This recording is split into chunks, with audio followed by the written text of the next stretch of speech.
better as a result of social media presence. If it doesn't do those three things, then it's on the chopping block. It's a return on investment discussion.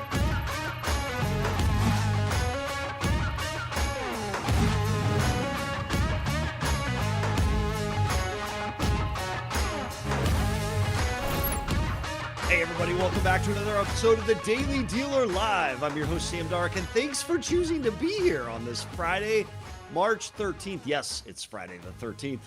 Let me ask you a question. When was the last time a $50 oil change on this Fixed Ops Friday felt like one of the smartest strategies in the car business? Because right now something fascinating is happening, and it's happening across the industry. Customers can't afford that $900 payment. Used car supply is tightening again. And as we know, service traffic is becoming the real battleground for dealership profitability. And at the exact same time, AI is starting to decide which dealerships consumers even discover. That, according to a guest today, not Google, not Auto Trader, AI answers. Customers are literally asking tools like ChatGPT, where should I buy my next car? And the scary part, well, most dealerships have no idea how those answers are being determined. So today on Daily Deal Live, we're digging into three things every dealer should be thinking about right now. Why a $50 oil change could be a customer acquisition weapon, why AI search may rewrite dealership marketing, and why data might become the most valuable asset in your dealership. We have got an incredible lineup of operators to break it all down today. And first, let's dive into today's industry headlines. And as we go there, just a reminder, we're streaming it live across all CDG social media platforms. Post your comments up to today's show. We'll bring them into the show. It always enriches the content, the conversation, and the direction of this show. And in particular on this Friday the 13th, as we approach St. Patrick's Day. Got a little bit of my green going on today for that. All right, first up in the news today, we're leading with another fraud story. Stellantis has filed a lawsuit against Sky Auto Mall. It's an Iowa dealership operating 2 locations, alleging they ran a $12 million loan scheme through what's known as double flooring.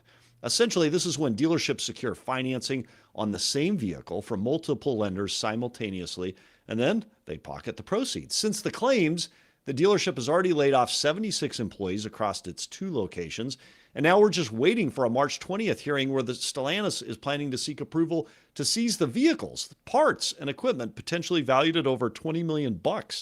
This one comes less than 2 weeks after the Florida bust-out fraud story we covered, and if fraud strategists are right, it probably won't be the last one we see this year. Also up this week, Edmunds says they're seeing an uptick in EV research in response to, well, rising gas prices, with electrified vehicles climbing from about 21% to 22% of all vehicle searches on their platform in a single week. Welcome to the challenges in Iran right now. It's worth flagging because we've seen this before, and back when gas spiked after Ukraine in 2022, shoppers moved hard toward EV and hybrids. What's the main difference today? Well, it's where affordability sits. Average transaction price is nearly $49,000. Average APR is 7%, and average monthly payment is $775. That's versus $656 back in 2022. We're up over $100 a month. Meaning, dealers will probably see more EV and hybrid conversations coming in. But as Edmunds points out, that interest is a lot less likely to close than it was the last time gas prices went up. Up next today, we've got some good news on the fixed ops front. J.D. Power's 2026 Customer Service Index is out, and overall dealer service satisfaction is up 3 points this year to 868 on a 1,000-point scale, with the premium segment posting the biggest gains. Porsche led all premium brands for the second straight year with a score of 915, and Mini topped the mass market side. The data shows a clear business case for getting things right, because when satisfaction hits 950 or above, more than 86% of customers say they'll definitely return for paid service. The persistent gap, though, is speed. Dealer maintenance visits average over an hour and a half, while 62% of aftermarket visits wrap in under an hour. That's still the pressure point to close. And finally up today, we turn to the CDG buy-sell tracker, cue the jingle,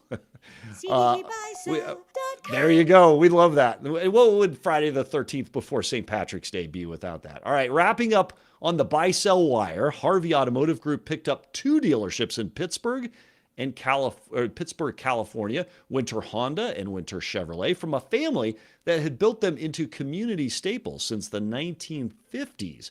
The deal closed February 23rd, adding Harvey's 5th Honda store and its first Chevrolet. Also closing February 23rd, Osteen Automotive Group out of Jacksonville purchased Acura and Volvo of Athens, Georgia. Go Dogs. From Smith Automotive Group, rebranding both stores under the Osteen name. It's the group's first Acura franchise, and their broker noted Osteen has a real affinity for the Georgia market. As always, a fuller look at our buy-sell coverage is available at cdgbuysell.com. And that's a wrap on our CDG buy-sell updates and a wrap. Giddy up, and a wrap on today's industry headlines. Thanks, everybody, for tuning in.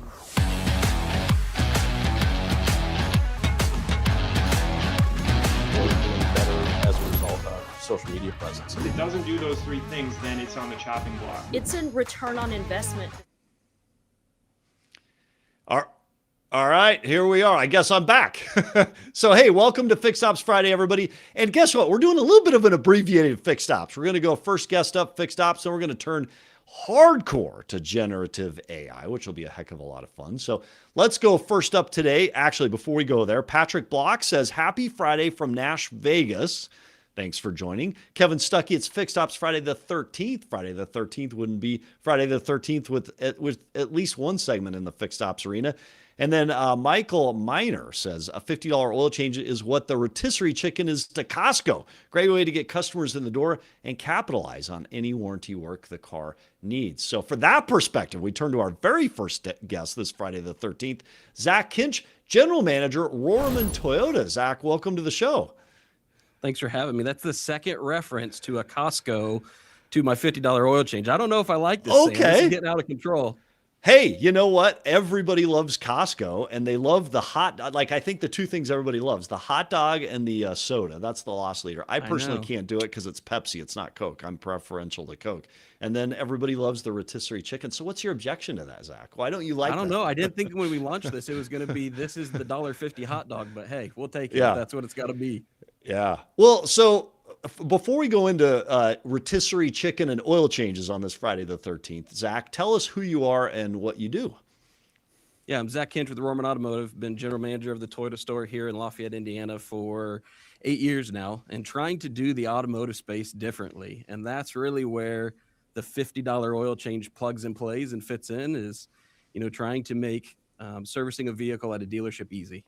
And too many times we don't. So that's where this all stems from, and obviously is now catching wildfire on social media waves in different places, and it's been insane here at the dealership as well.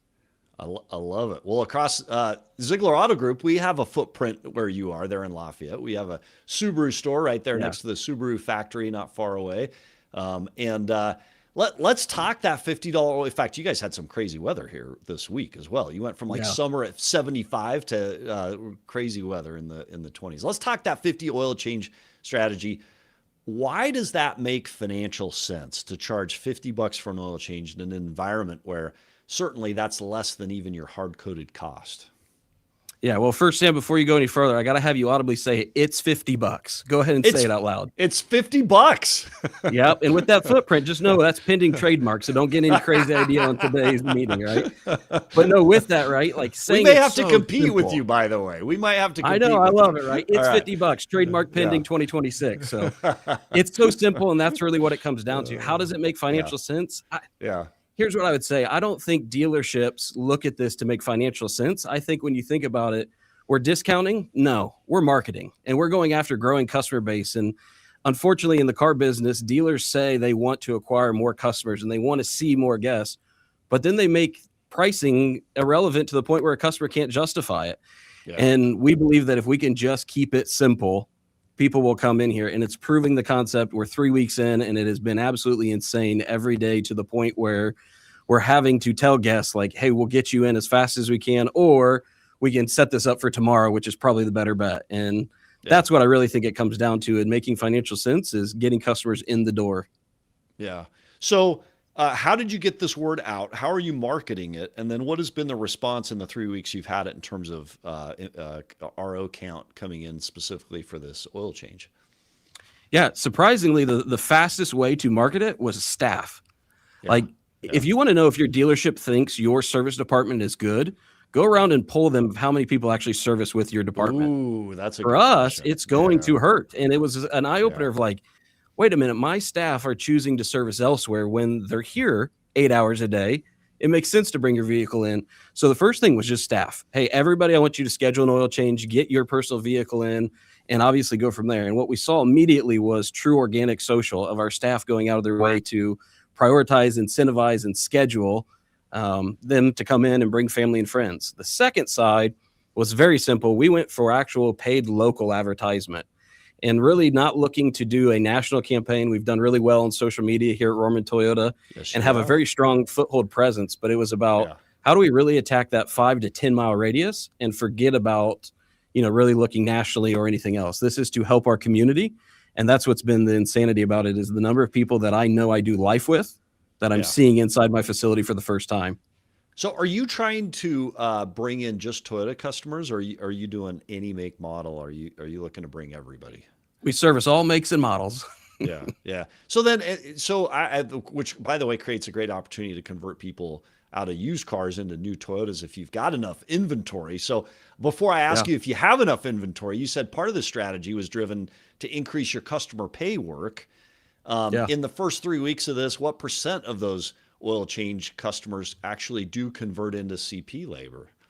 For sure. And that's been the crazy part, is when I started posting this on LinkedIn and I just wanted to make it like a journal, kind of like the journey of it. The loves I have from half of the group and the hate I have from the other half is insane. Of those telling me that this is a waste of money and a waste of time. And the reality is this: we're tracking this as simple metrics. Is customer pay RO count going up? Yes.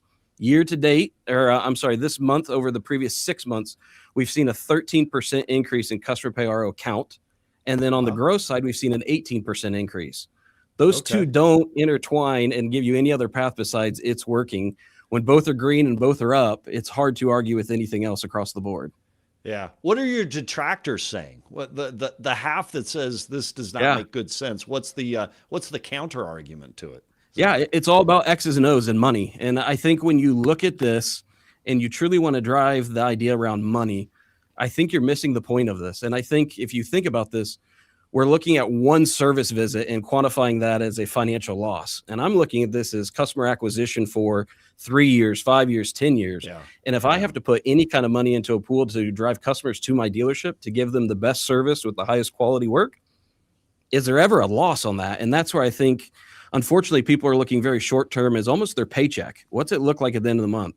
And I got to applaud my team here at Rohrman Toyota. They've been fantastic about jumping on this and absolutely owning it to the point where they're seeing it benefit them by just having the opportunity, having more guests in, more opportunity. And it's been really enjoyable to watch attitudes and culture continue to increase because of providing the opportunity of full bays and more than enough opportunity across the board. Now, I joke tongue in cheek, but if in the marketplace you suddenly see a $49 oil change pop up, no, I'm kidding. That's not that won't happen. So, undercut. Yeah, that's right. So, hey, Dan C comes into the comments. He posts often here. He says, I assume the $50 oil change is for conventional oil. What do you charge for synthetic in this case? No, full synthetic. We took all the questions out. You can't argue with. I had tons of people. We went into a big box, an undisclosed big box retailer, and actually priced out what an oil change would be to buy it from them. And it ended up being like $63 if you had to buy a wrench and a pan and everything. It's $50 full synthetic. The two caveats we put on it is we're not doing diesels and we're not doing luxury exotics. All right. That was the next question. Kevin Stuckey said, all makes and models. Is it for all of them? Diesel, Highline, et cetera. Love the strategy, says Kevin. You've had Tahoes in. Yep, I've had Tahoe, Suburbans. I don't care about that. If you're driving it and it's your daily driver, we're taking care of it. You're bringing your commercial fleet in, I'm not doing it. If you want your used car department to come over here, we're not doing it. Those are where we draw the line in the sand. But across the board, this is truly to take care of the community and to get guests in here. It's not to gimmick and play dealership games by any means. All right. So now I want to test the experience, because obviously you bring customers to the store with that oil change, which is super appealing. You've tested the market. You're in a good spot dollar-wise. Then what does that experience look like? At Rohrman, you're famous for a great tech stack. Do you do a video MPI on these lube oil changes? Yep. What does that experience look like that you're hoping to retain that customer for life ultimately? Yeah, I mean, if you would have shown up here last week and paid full price, whether it's $99, $109, $112, whatever your price came out for your vehicle, nothing has changed. And the experience outside that is exactly identical, except now when you come in for the $50 oil change, the question being asked is this your first visit with us if we have no service history? Which we know, we see that in our DMS system. But it's to get the customer interacting, and it's the red carpet tour. It's walking them to a seat in the waiting area if they choose to wait with us, showing them where the facilities, the restrooms, the refreshments, everything our dealership has to offer to make sure that we're giving that VIP experience. It's still the same thing. Full vehicle walk around when you pull in, photos of the vehicle, video MPIs, technicians introducing themselves, all the access through the portal to watch your car while it's in service. Nothing is being shortchanged. It's the same oil that you would get for a brand new vehicle. If your vehicle has 50,000 miles, we're not shortcutting anything. Yeah. And again, that's where I think in the automotive space, dealerships look to shortcut. And for us, this is customer acquisition. And what we've learned so far, the highest converting customer is a service customer. Yeah. If I market to a service customer with a $50 oil change, it's like a 60% schedule rate. Yeah. I'm asking for a 20 to 30% schedule rate on sales appointments, and on service, I don't ever have anybody no-show. So I'm going to keep my money there, and I'm all in on the $50 oil change. Zach, we appreciate you coming on the show to share this. So you're sharing it with everybody in automotive. And here's one of my biggest claims, and I believe this. So Kim Saylor was on Wednesday with CDK talking about buyer preferences and service. She was talking about how this new generation of buyer is defecting from service because they just have this perception it's too expensive and there's not enough value in exchange for it. Plus, add to that the 9-minute average wait time to actually get a pickup in the service department. You're dead on with this experience on top of this $50 oil change, because as a customer, I'm going to come in and have an elite customer experience. That's patent pending from our own GM, Zach Terrell. An elite customer experience. They're going to see the video MPI, all the photos. They're going to have the experience in the store, and they're going to see the value that is delivered by a franchise dealer that is well run, a Toyota store in your case. I think it's awesome. Kevin Stuckey comes in and says, it's the new guest captured for potential car sales later. Data mine it. He says, I love it. And then we also have Angelica Surprise says, love the strategy, Zach. Jason to McKesson says, is your hours per RO up as well to match the CPROs up? Yeah, and that was the battle cry. That's where I love my team. That at first it was, wait a minute, how are we getting compensated? I was like, guys, nothing's changing. I'm going to compensate every employee exactly how an oil change is inside the shop. Because the moment that detracts, how do you sell them on great experience when they're already having a miserable experience? Yes. So nothing shifted there. But the mindset that got into it was like, guys, if you want to continue to fund this and we want to be the home of the $50 oil change, because again, you said it at the top, it's $50. It's easy. Yeah. It's simple. It's clean. I told them, you guys have to grow customer pay RO count, and you have to grow your CP hours per RO. And that's what we've been able to do by giving that experience. And what we've seen is a customer saying to us, hey, I was going to pass on everything and just do the $55 oil change, but because now my bill is only $154, I'll go ahead and proceed with everything. And that's been the win across the board as we've just seen dominoes continue to fall. I'll keep posting on LinkedIn. So don't think that just because we're doing this now, we're done.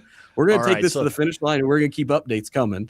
That's an ad for your LinkedIn, Zach. Kinch. I bet you will find you. I'll come find you as well. You can find me as well. Let's find us all. We'll find each other on LinkedIn. So how are you training the service advisors to sell this maintenance instead of just writing tickets? To your point, the comp has to make sense, but you've also got this one shot with this one customer at not a high dollar transaction to create an elite experience and own them for life. And you got to capitalize on it. How are you training on that, Zach? Yeah, I may have two of the best employees in the automotive industry when it comes to my service manager, Aaron Blanchard, and my assistant service manager, Matt Crabtree. And they are so focused on customer experience over any dollar or cent. And they are 100% bought into, if you provide that experience, the rest of it just becomes simple. And my team has completely endorsed that. The culture buys into it. They follow it. They chase it. And I think that's the biggest shift is, if you start with the questions and truly walking somebody through it, they're going to feel a difference of environment. They're going to feel a difference in experience. And when that experience outweighs any price, customers continue to transact. And that's business. That's the beauty of business. And that's what's out there in the automotive space. If people are willing to do the automotive space differently, and that's what I believe that we're doing here with a $50 oil change. Again, it's been addicting almost to see it happen. We're going to continue to support it and continue to push this as long as we can, because it's definitely a winner in the automotive space. So what was the economic reality? You're a general manager. Many general managers have a bias towards variable operations, towards the sales department, towards the BDC and whatnot. What was the economic reality, Zach, that had you say, hey, I see this as an opportunity in fixed ops, and have you go in and set up this program and execute on it? Sam, I'm going to be super honest with you here.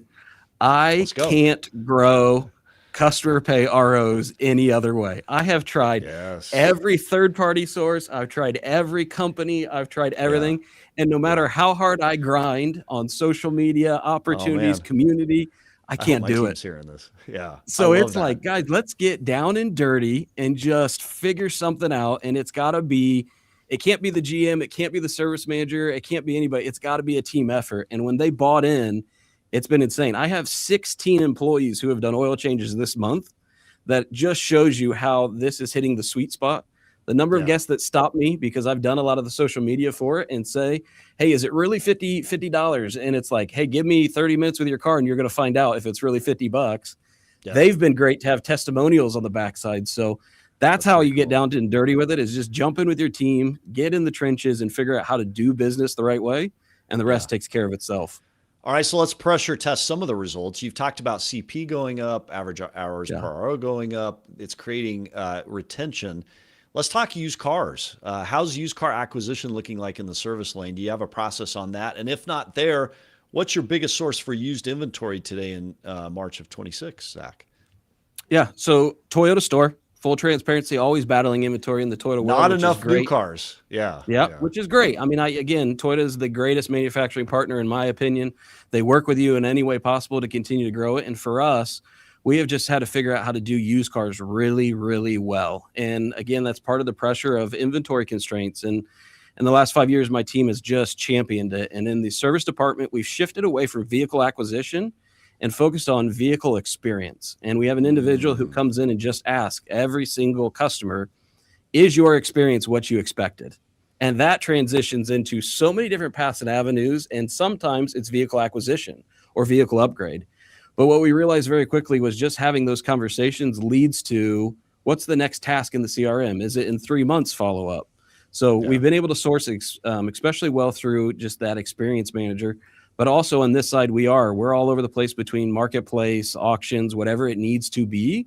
And customers, again, have had that opportunity to upgrade into new vehicles with us. It's amazing. The first time guests we've ever seen on $50 oil changes, we've been able to already convert 2 guests out. And that should not happen. Hey, I'm coming in for a $50 oil change and I'm leaving with a new car. That should not happen. And that in itself may pay for this entire event across the board. That is pretty cool. Next time I'm in town, I'd love to come see how you've got this set up and get a feel for the experience. Dan C says online, I think this strategy actually has some legs, very creative. And then Kevin Proctor 60 says, what's your minimum inspection rate for your technicians? So what's your minimum 100%. Rate? Okay. There's not video a conversation. MPI as well. What's your tool you use 100%. on video MPI? So we're techie on it all through and through. And again, it's 100% video MPI. Even my used car technician team is bought in just to the culture of it. And I would tell you, if we brought in all of our used cars, I bet we're over 85% on used car video MPIs. It just streamlines the process. And even when, they're quoting things to my used car manager, it makes his job easier by not having to get up to go inspect those things. So you bring a vehicle in, 100% you're getting a video sent to you. We are going to push that through across the board because video is the future for all things automotive. Yeah. How long have you been doing 100% video MPI? We switched probably back in 2021 or 2022, and it was a big push to get everybody to do it. And again, that was part of the COVID world. The cars are in here. You don't want to wait. How are we going to make sure that we have that conversation before the phone call goes through? Now that it's shifted back, we're about 40% waiters. It still stays extremely high because of our expectation of just providing the greatest quality service we can possibly do. Yeah, well, props to you. What was your service manager's name again? Aaron Blanchard. Don't you dare call him. Props to Aaron. Hey, props to you. Off. I'm kidding. No, it's all. I'm a neutral party in this show, but I do love what you guys are doing, and it's cool to see how you're turning.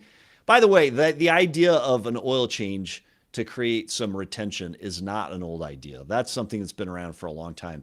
What has been a challenge, I think, for a lot of dealers that have tried to do this is it's a loss leader on the oil change, and then the experience collapses under the inexpensive oil change. And the customer doesn't have a great experience, and they end up waiting. And there are so many, italicized fine print in it that they end up getting frustrated. And then the whole program collapses months later. I think if you're able to sustain this and use this as a broader retention tool, I mean, props to you guys. How cool is that? So last question up today. Thank you again for being on. What's the biggest leadership lesson, Zach, you've learned as a GM in the last 12 months? What's the biggest leadership lesson that we can take away March 26? Yeah, I think the biggest thing in the last year has been life happens to everyone, and you don't know what day in life they're living. And I think that slowing down and asking the question about where are you at today, and is this the right time to provide leadership to you? Because the number of times I've ever walked out of a great conversation as the one having the conversation, and the first text message I wake up to is, do you have time to have a conversation again? They weren't ready for the conversation. I spent all night getting ready for it. In the morning, getting dressed, I was thinking of it on the drive to work. And then I blindsided you with, hey, Sam, can you come to my office? Yeah. No, like making sure you're ready for those conversations and make sure that you get there. How do you do that? And do them in a healthy way. Give me one tip, March 26th. How do you prepare yourself as a GM to have a tough conversation with an employee or a partner? Yeah, schedule it. I schedule every meeting with a vendor. I schedule everything. And unfortunately, we don't do that in this industry with tough conversations. Yeah. We just, hey, you available for a quick convo? Blindside. Yeah. And then I hate going back and having the follow-up. So why not just schedule it and say, here's what we're going to talk about. I want you to be prepared. Let's have a great convo together. Yeah. All right. Well, speaking of scheduling, we're going to put you in the green room. We have a tradition now. I didn't prep you for this pre-show where we bring both of our dealer guests on at the very end for a lightning round. Are you cool hanging out till the end of the show? Yeah, I can hang around for you. All right. We're going to bring you back. Thanks for letting us schedule that last minute. And Zach, General Manager, Rohrman Toyota in Lafayette, Indiana. Thanks for being here on the show. And thanks for sharing your perspectives on the $50 oil change and using it as a retention tool to create an elite customer experience for customers everywhere. So, Zach, thanks for being on, and we'll have you back in just a moment. No problem. Thanks, guys. All right. That is a cool conversation. Kevin Stuckey comes into the comments, says, Techion, baby. Techion. He's obviously a fan of Techion. All right, let's talk Experian Automotive. Today's episode is brought to you by Experian Automotive. Nearly 90% of dealers say fraud is rising, and 75% say it's already impacting operations.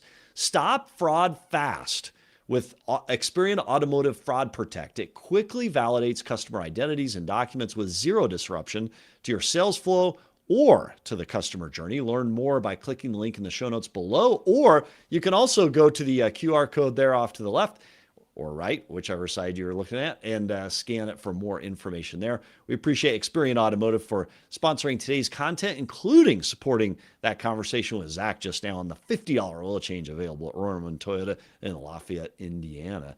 Let's continue the conversation. We're turning now to founder and CEO of Reunion Marketing, Dave Spannhake. Oh my goodness. I butchered your name. Dave, did I get it right? I got it wrong, didn't I? Oh, 20 years, and then she got it wrong when we got married. Okay, all right. So give me the real pronunciation. How did I get it? Yeah. So Dave Spannhake. Spannhake. Okay, very good. I will not get that. All right. So Dave, tell us who you are and what you do out in the world before we talk a little thing about SEO. 21 years in automotive. Love this industry. I spent 10 years working at the Leith Automotive Group. I was the marketing director. Okay. Hired some really amazing guys. We increased the leads to that group by 400%, contributing to 75% revenue growth for the 33 stores. And we said, you know what? We're onto something. So we left and reunited and started Reunion Marketing just about 11 years ago. And along the way, co-founded V20, the Vendor 20 group with David Kane and Brent Williams. And then the serial entrepreneur in me with some of the Reunion guys, we launched Punchless Digital in the home service space too. So love this stuff. All right. Well, with you on the show today, we want to delve into an area of automotive right now that is mystical to many of us, right? And there's much debate in this world. So we dealers, we understand SEO, search engine optimization. We understand Google search. We get the keys to making us show up at a higher rate, show up better, although Google does change the rules from time to time, but we sort of get it. Define for us, what the heck is exactly generative engine optimization, or GEO, here in March of 26? Yeah, I mean, it's very similar to SEO. It is, trying to create an environment where you're showing up and visible on the LLMs, ChatGPT, Perplexity, Grok, all those. And then, of course, Google has Gemini and AI mode. So what can we do to make sure that we are visible in that environment? And it's a little bit different than SEO. Okay. So what happens when customers start asking ChatGPT, hey, where should I buy a Toyota near me, as an example? What happens? Well, there's a lot of different things. It's funny you say Toyota near me. I mean, this is the one that I love to share as a good anecdote, because unlike all the great experiences we just heard from Rohrman Toyota, there's a Toyota store in Colorado that if you say, hey, what's my experience going to be like if I go into this dealership? The response said, lawyer up, you're in for a wild ride. You're kidding. Yeah, ChatGPT said that? Because ChatGPT, unlike SEO, where, you're kind of in charge of where you're going, right? You'll make the click historically, and, you'll be one of 10 on page 1. No one goes to page 2, right? And you click on the top 3 organic listings, or maybe some of the vehicle listing ads or the paid ads or things like that. This is, instead of you kind of choosing your own adventure, it's going to take an opinion, and it's pulling information from, I think you want to be in charge mostly from your website, but it's pulling information from Better Business Bureau and all the different directories and then all sorts of different places. So, not only do you want to be found, but you want to be found and talked about not like that, right? So we had an industry expert on recently, and he said, look, the instances of customers asking, where should I buy a Toyota, just isn't that high right now. He said it's a fraction of a percent of billions in searches on AI. And he said the reason for that is because for now anyway, AI is location agnostic, which I don't totally get that, because I'll still use it to go find a great restaurant. But for some reason, his claim is for dealerships, auto dealerships, we're not looking to make a buying decision about a particular dealership on AI. You disagree with that? Yeah. I think it's actually, I don't want to say the wrong thing here, but I mean, there's 700 million people that are on ChatGPT, and they're asking it everything, right? And, I know that there's some people that try to take a hard take the other way, and I know a year ago, doing some presentations, I asked, the whole room of where was it again? An NCM event, I think. How many people have used an LLM? They're like, what's an LLM? It's like, ChatGPT or Perplexity. And then it was maybe 1 at 5. And then I just asked Chad Graves, and I had the chance to actually talk about this in front of all the moderators at NCM a couple months ago. Asked the room, and everyone in the room, it was 95% of the room had raised their hand, and they're using it for all sorts of different questions. And I think where people maybe are a little bit more confused is because Google Search Console, what all the queries are. They let you can go in and you know how many queries people are looking for, exactly what they're saying. And you don't have that with these other AI engines, right? It's not telling you that.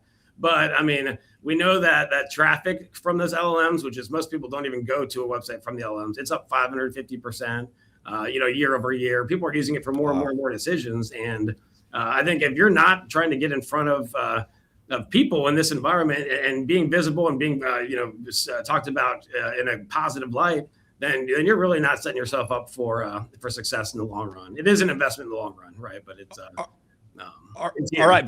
Before we have you tell us then where people are failing in automotive to prepare for this GEO, this generative search, give us what is your guess about how much dealer traffic will come from AI search in the next, let's say, 3 years?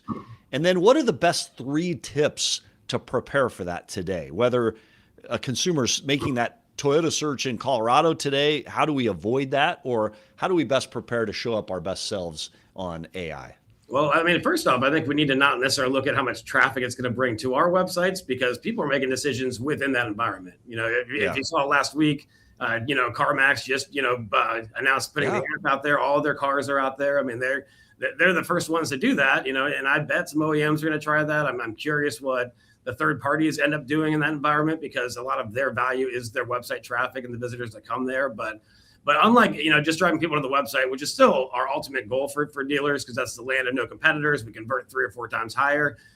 some people are going to just make decisions in that platform altogether and make, again, you look at total leads to a website, you're getting, 2 to 5% conversion, 8% conversion. Most people are making their decisions without even interacting through the website. So they can do that same thing in the LLMs. And so you look long term, people may not go to websites as often as they used to, but we really just want to make sure that in that environment, we are seeing and we're as influential as possible. So you said CarMax put their inventory on ChatGPT. Tell our dealers, everybody watching, what does that mean? And what advantage does that give them? Well, so it's an app. So kind of like the App Store and mobile devices, you have to actually you have the app for it to work. And I mean, I don't know that it's going to work, but they certainly have a big brand recognition. I think it's going to be very difficult for dealers to do that kind of thing. Because getting someone to download this app, we'll see. Well, I mean, we are watching it very closely.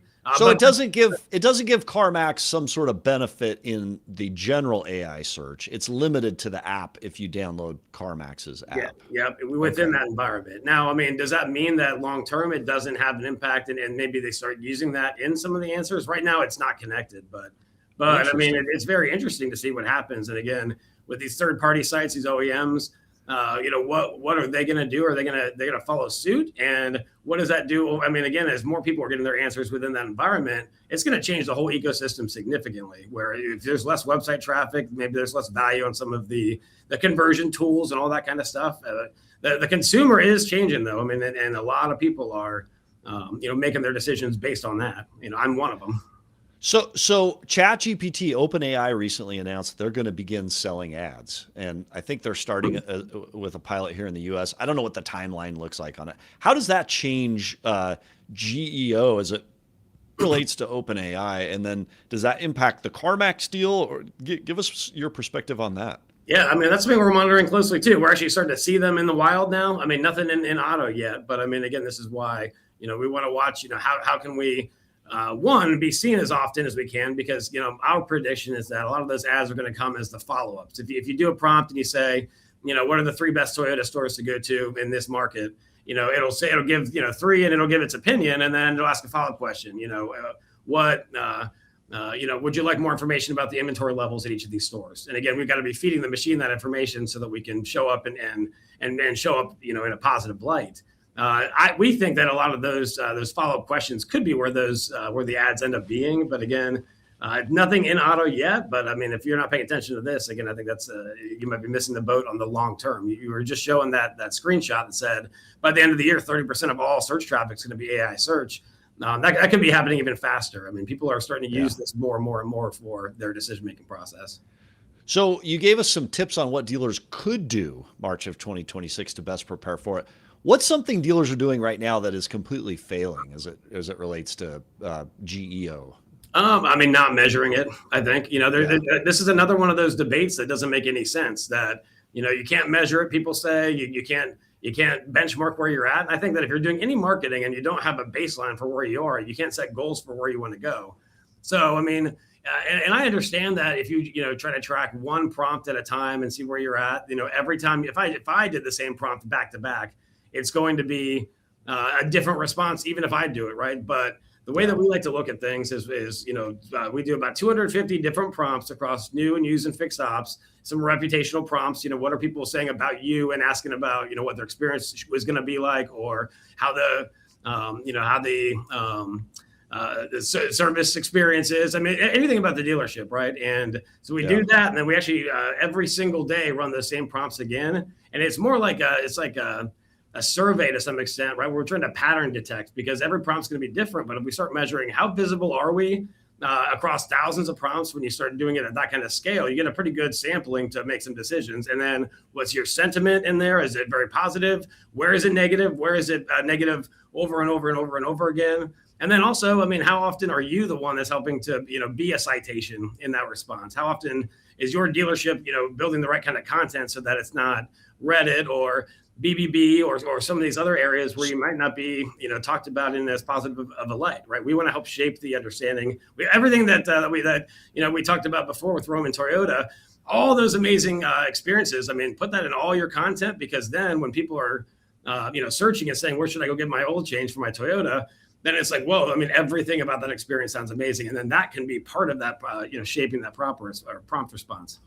So reputation and reviews, as you say, is important in AI discovery. Are there things to do and to not do as it relates to reputation and reviews? I would assume you want to capture as many positive as you possibly can. You want to make sure they're posted and available for AI to go find. Are there any don't do's as it relates to reputation and discovery? Well, I mean, I think it's never been more important to do things right at the dealership, right? Yeah, I mean, just how you manage your dealership, make sure that you are delivering the best possible experience, because that's going to shine in the reviews. But they're pulling information directly from these reviews when people are asking about, what the experience expectations should be, from these dealerships. So these are the top ones here that you have on the screen right now that we see come in as the most cited websites in these responses, right? So, Google Business Profile is obviously huge in Gemini. DealerRater has really benefited, from, I guess, probably just being the name DealerRater, right? But they are cited all the time. Cars Yelp, Better Business Bureau, all these ones that we're showing here, they're cited a lot. And so one of the goals for the dealership is these are going to keep being cited. We want to be building content, building an experience on our website simultaneous to, having a very strong online reputation. And I think one of the big hints here is, yes, Gemini is very important, and Google Business Profile is very important to get reviews, where a lot of dealers have just been only doing Google for the last several years before this new environment. And what happens is they have much lower and much worse review scores on some of these other sites. And when you start looking at your different prompt responses, you see, dang, I mean, my DealerRater reviews are pretty bad, and they're being, talked about over and over and over again. Better Business Bureau is one that really is impacting dealers if they're not paying attention. And so that goes back to pattern detect and understand, okay, where is the negative sentiment coming from? One, can we fix it? Can we put more of a focus on the right kind of directories to fix that? Can we fix our own processes? And then again, how can we shape the narrative and talk about all the great things that our dealerships can do to, set the right expectations? So it's fascinating, all those sources that AI seems to be prioritizing for its search. That gives each one of those companies a lot of leverage in the marketplace, right? Because with that placement and that preference, AI giving it preference, it's going to help drive up or down traffic.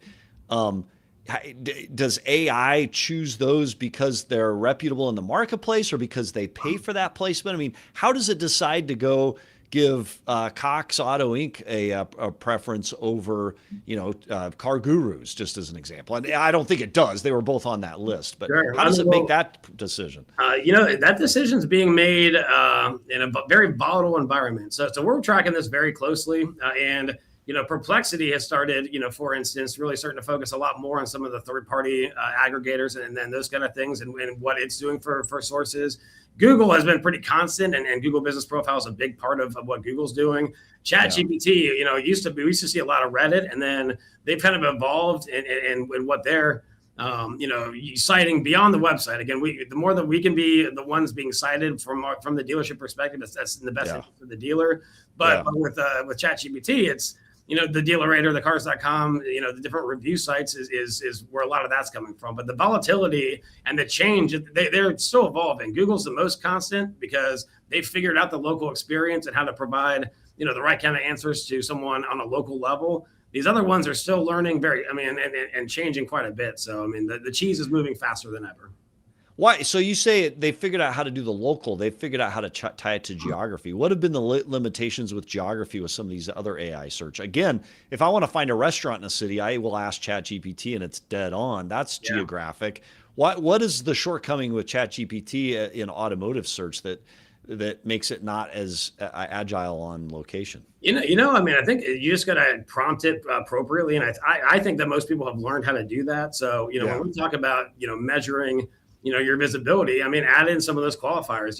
Google didn't used to have, Toyota dealer near me, you used to have to always put the geography behind all your different prompt searches. And that still happens. If you look at the actual query data that Google has had to even give to OpenAI and some of these other folks recently because of those antitrust things, they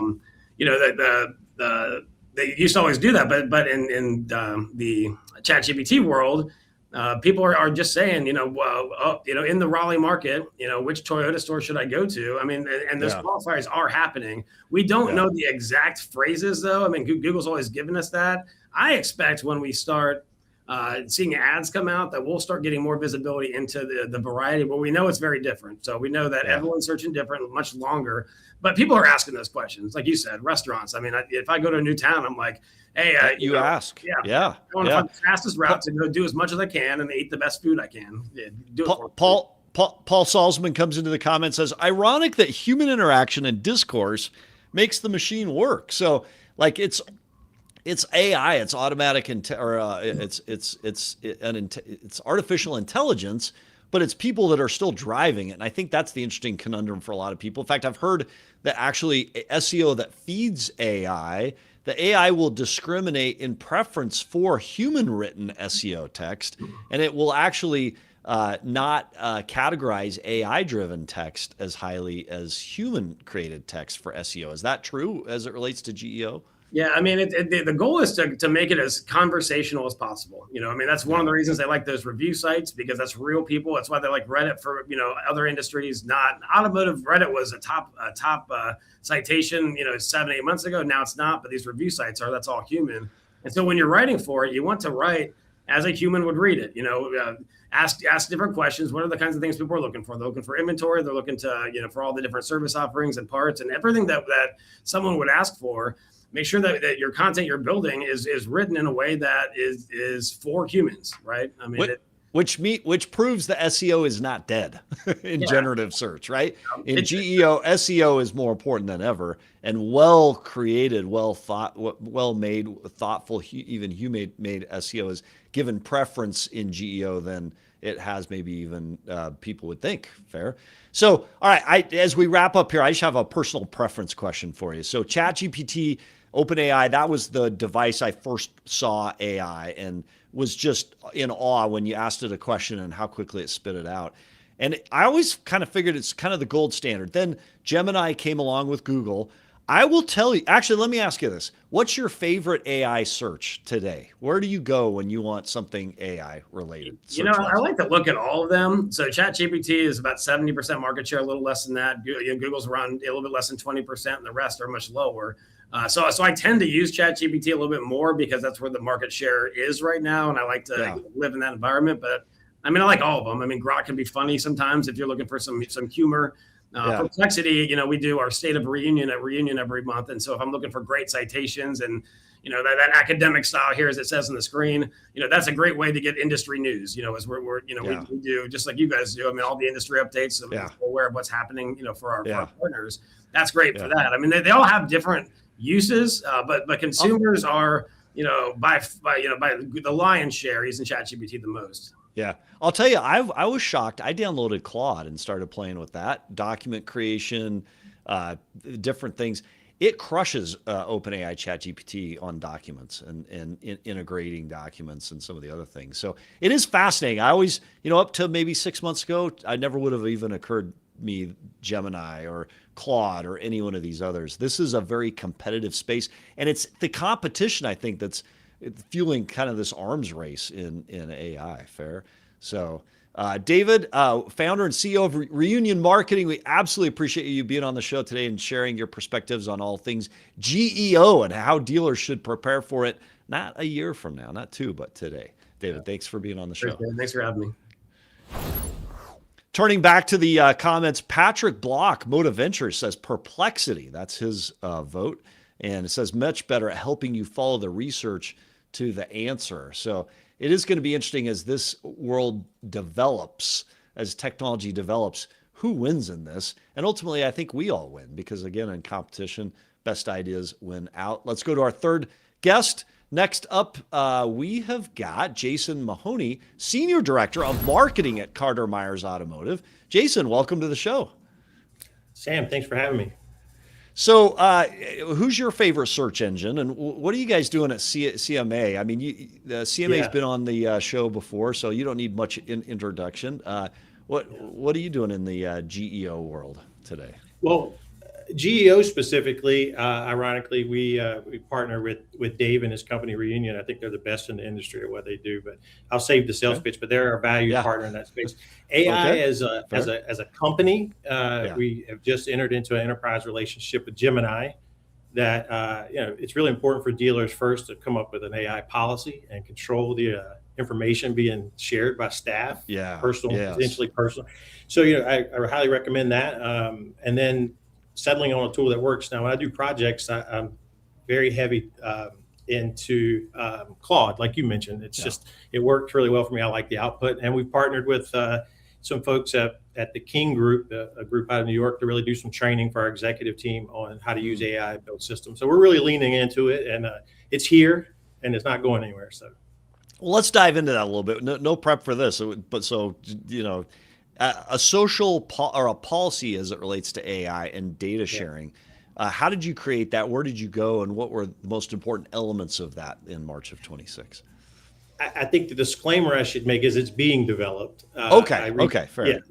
I reached out to the legal team at VADA, Virginia Auto Dealers Association, for some Don input. Hall.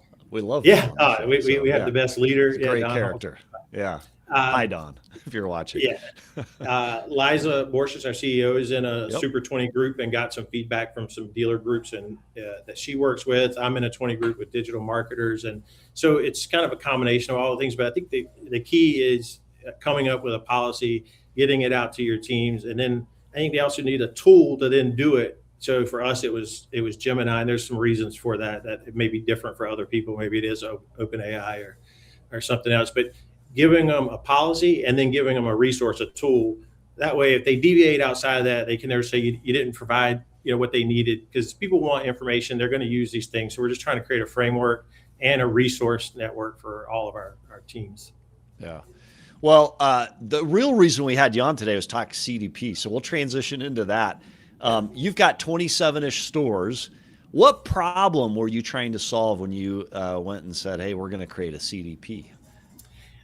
I think automotive has got to have some of the most fragmented data of any industry. Your CRM and your DMS, and they don't talk. You can't write back to the DMS when you clean up the data. You can't even write back to it, things like that. And you got website data, OEM data, all these things coming at you. I think it was just trying to consolidate, have a unified look at a customer across all those platforms, and then kind of even beyond that, then across our rooftop. So we do a lot of things as a group. We just launched a new campaign that's kind of group focused. And the idea of are the things we're doing helping them be return customers, maybe not even to that same rooftop, but are the things we're doing as a group making them at least want to consider CMA at a higher level. They may move from Honda to Subaru or Hyundai to Kia or whatever it may be, but are they choosing to still do business with CMA? And really, we had no look at that. A customer could be 3 or 4 cars purchased from us, service regularly. They walk across the parking lot to one of our OEMs, another franchise, and we don't know them. Maybe not literally, maybe we do have seen them, but as far as a customer, we don't know the value of them to CMA as a whole. It's kind of rooftop siloed. So we're trying to get beyond that, have a real look at our customer base. And then there's other things that are really talking to them through that whole life cycle, right? Not just buying a car, but servicing a vehicle and those things. So coming into the chat here is our favorite GM dealer, Scott Simons 1313, says Jason Mahoney is the best. I had the pleasure of working with him for almost 25 years. He was my former Honda rep, so you've got That's right. Scott's always been good to me. He was a GM at Harrisonburg Honda years ago. Yes. And, he's a dealer himself now, so really proud of him. But yes. What? Let me ask you this: as you've created the CDP, and now you've got this more enterprise view, what data insight surprised you most as you started to engage with this data and reach out to customers? Well, and we're really early in it. To be candid, this vendor selection process for us was over a year. Frankly, our friends at Rohrman, so Zach that spoke earlier, his leadership with Ryan and Jeremy Nolan and those guys really helped us understand kind of the path they've been on. So I thank them and other dealers in this space. So we're consolidating all that data as we speak, and we've got to look at some of it. It's still going through some hygiene, but who'd you pick for partners to create it, to cleanse the data and then create the CDP? Yeah, the CDP and the cleansing all happens with that is with Orbi. Okay. And we've had a long relationship with Peter Fong and Atul over at Orbi, and we looked at a lot of Telium, which is what Rohrman uses, which is a fine tool. For us, it was this relationship with Orbi seemed to be the direction to go. And really the vendor selection processes goes beyond that, though. I think it's your partners outside of that they'll all be willing to get in a room and kind of talk about what our goals are as CMA and how they each can make 1 + 1 = 5 together in a room. So it's not just your CDP. It's people like VenQ, which we're heavily partnered with Danny and his team, Foundation Data, Reunion, I mentioned earlier, King Group. So we have a really tight group of partners. We always say fewer and deeper relationships. You've said it's taken a year plus. Why so long to pull the trigger and go through the process? So for me, when I took this job, I felt like I saw some things out there, and I felt like if we don't get a CDP tomorrow, we're going to die.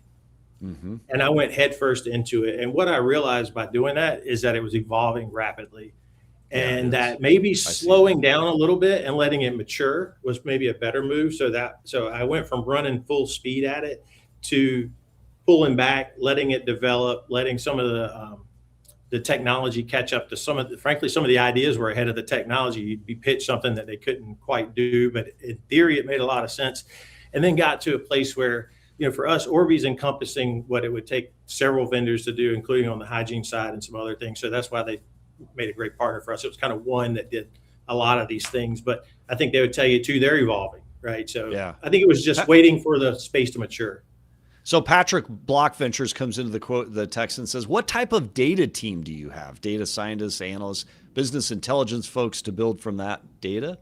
Like how, once you have the data, are you relying on partners to extract it and serve it back up to you? Or do you have some sort of a team internally you've built to do that? That's been a really big discussion. I think when it comes to investing in human capital, we take that really seriously. And I think, so we have a couple people that deal with data that have for a while. A guy named Dave Davis has really helped us bring this along. But as far as a data strategist or scientist, we have not hired one. We've had a lot of conversations around it. I frankly think that AI is going to be a big part of that solution when it comes to audience building and segmentation and understanding what you've got. So rather than rush right into adding headcount, as we learn more about what data we actually have, the technology is catching up to actually be able to use it through things like AI. So we may very well end up with a data strategist, but we don't currently have one. I love that you say that, because I sensed at NADA, there was a ton of anxious excitement around all this and just almost this FOMO to like be second to the solution. But then you actually get to the footstool a lot of this, and it's like, hey, let's figure it out before we actually implement it. Because you can actually make a lot of mistakes as you go through this. What's the biggest takeaway or potential mistake that other dealers could learn from that you learned going through this process so far? That's a great question. I think it would be not spending enough time on the vendor selection process. I spoke to a lot of dealers, not just with Orbi for recommendations, but also that were with Telium or Treasure Data or some of the other partners that are out there. I attended quite a few conferences. Some weren't even automotive specific. I remember going to a Telium conference and having breakfast with the guy who ran marketing for New Balance and talking about how they're selling tennis shoes and talking to people with that right customer, right message, right time kind of concept. So I think just spending as much time as you possibly can, because it can be a very expensive mistake. I was likely headed toward possibly making one, running as fast as I was toward it. Slowing down, I think we put ourselves in a good position to have a long relationship with Orbi and yeah. All right, Jason Mahoney, Senior Director of Marketing at Carter Myers Automotive. Thank you so much for being on the show. We're going to actually bring Zach back in for our roundtable. We're going to go just a little long to our producer crew. Everybody's like, it's time. Zach, welcome back. Sounds like you two know each other a little bit, so that's cool. I would say no. Before. Yeah, we definitely crossed paths. I just wanted to say it. Zach, it's $50. Let's go. Trademark. That's $5. Trademark. Yeah. $50. All right. So in this, it's kind of a fast fire lightning round segment. And it's on various topics. Question one, and either one of you, what is the single most underutilized profit opportunity in dealerships today, March of 2026? I would say for us, we're constantly working on that service lane, service to sales. I think I heard Patrick Abed from Beaver Toyota call it a loyalty department, which I love that kind of concept versus the super transactional thing. Zach talked about it earlier. it's more about a relationship with that customer and where they're at. It might be a 3-month follow-up, but I think just doing a better job in our service drives for us is a huge focus, and it helps us source the used cars that are always in demand, and we're always trying to find those without going to the auction. And Zach, you've kind of started to answer that. What's your answer on the single most utilized, underutilized? Yeah, I mean, obviously CDP guys on here, it's got to be expense structure. Like there's the most underutilized revenue stream. Like what are we paying for that we don't use and don't actually get attribution out of and audience types? So what does that have to do with the CDP, Zach?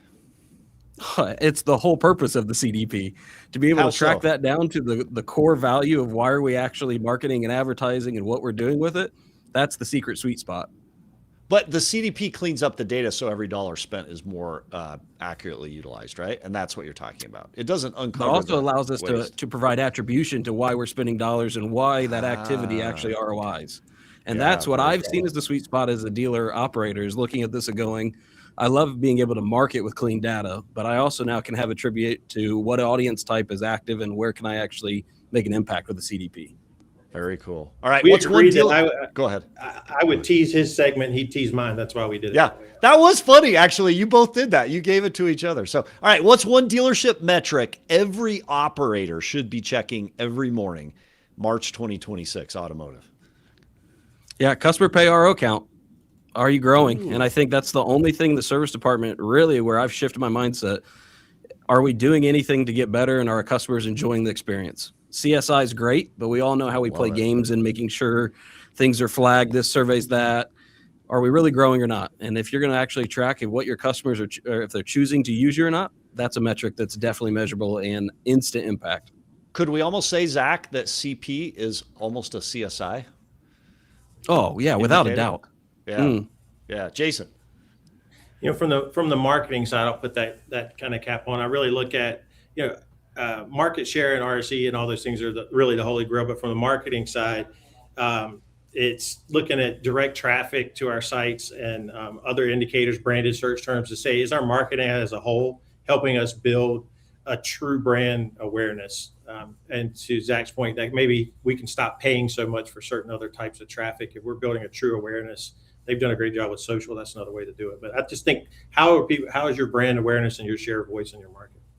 All right. What's one thing dealers are wasting money on right now, March 2026? And I'm going to take away bad data because you guys both have CDP combined. So we'll give you that. What's one thing dealers are wasting money on today, March of 26?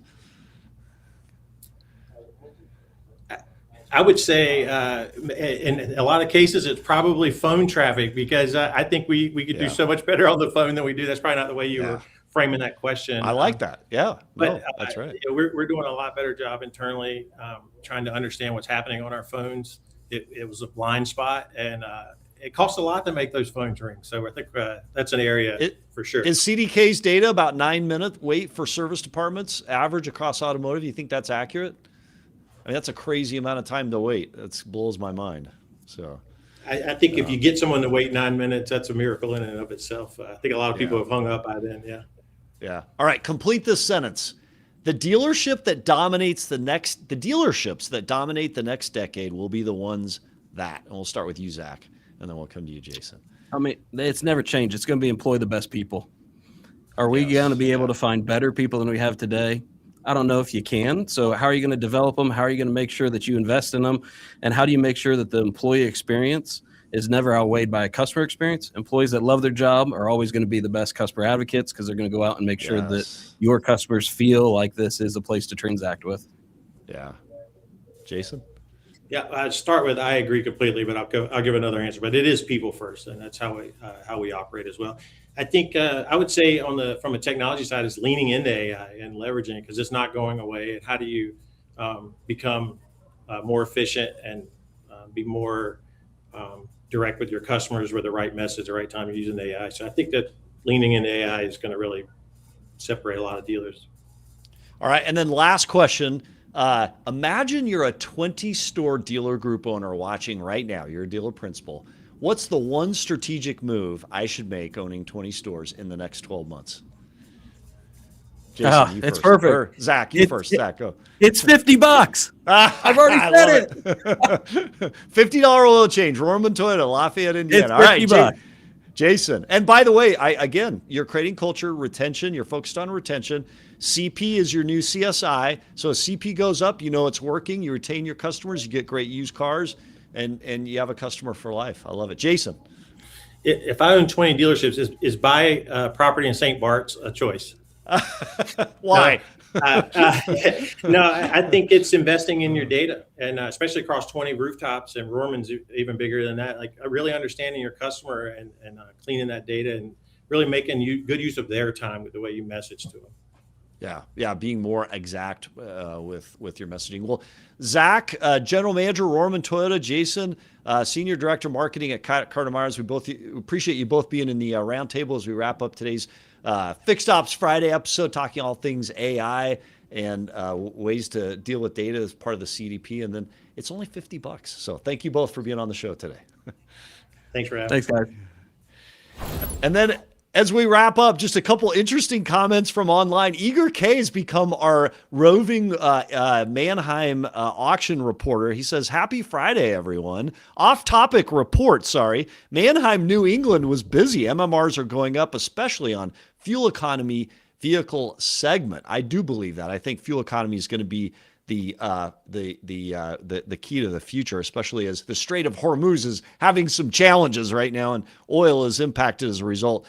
Eager K goes on, keep expending. That's what I would say to those dealers. So we appreciate Eager for coming in, and to everybody watching today's episode of the Daily Dealer Live. As always, as we come into the St. Patrick's Day weekend, we appreciate you all being here. Thanks for watching Daily Dealer Live, where we break down the biggest moves in the car business as they happen. Don't forget, we're live here every Monday, Wednesday, Friday, 1 p.m., which means we're back on Monday, 1 p.m. So if this is your world, and we sure hope it is, hit like, hit subscribe, turn on those notifications so you never, ever miss a beat.